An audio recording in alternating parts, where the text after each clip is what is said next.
البرهان يقول كلاما كثيرا، وفي كل مناسبة يجد فيها الميكروفون يتحدث على حسب السياق المناسب للحاضرين، وهو يكذب بشكل مستمر ويقول الكلام ونقيضه، ويتحدث يعني مرات بغير سلطة، ويتخذ قرارات. هو فعلا يستطيع الآن بحكم القوة يستطيع منح الكثيرين عفوا عاما وإعادتهم، وقد عاد يعني عددا كبيرا جدا من الذين كانوا يعملون مع الجنجويد وارتكبوا جرائم مفزعة، أعادهم الآن إلى السودان وهو يوفر لهم الحماية، وهو يعمل بشكل مستمر لإعادتهم. فكرة الأحاديث البرهان عن عودة الجنجويد إلى السودان هو الحديث الوحيد الذي يعني أنا أصدقه فيه، لأن مشروعه أصلا يقوم على التحالف مع الجنجويد. ويعني هذا الكلام ليس جديدا وليس فيه أي اكتشاف جديد. يعني الكثيرون يتحدثون عن أن الفريق البرهان وحميتي هم شركاء في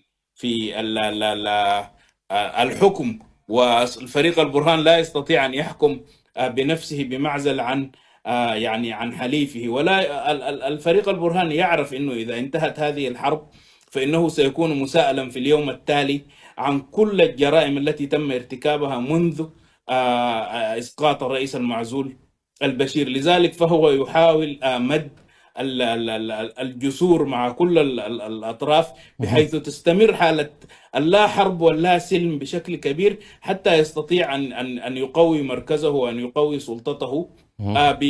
بطول المكث يعني على في المقعد.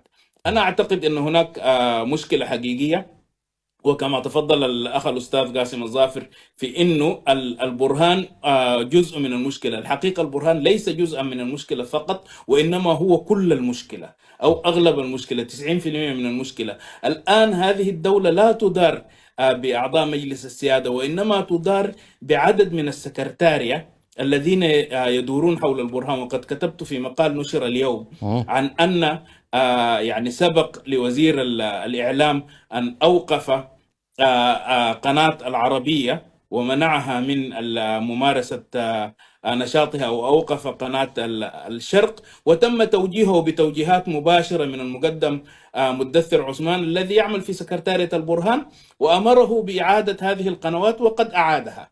ويمكن في الغد أن يوجه أي واحد من السكرتارية يعني وزيرا أو رئيسا للوزراء. الآن رئيس الوزراء نفسه يعمل بتعليمات حسين الحفيان أحد أقارب الفريق البرهان، وليست له أي منصب مهم. في هذه الحكومة. هناك مقدم في جهاز الأمن هو يدير الملف الإعلامي وملف الأموال وعدد من ملفات العلاقات الخارجية.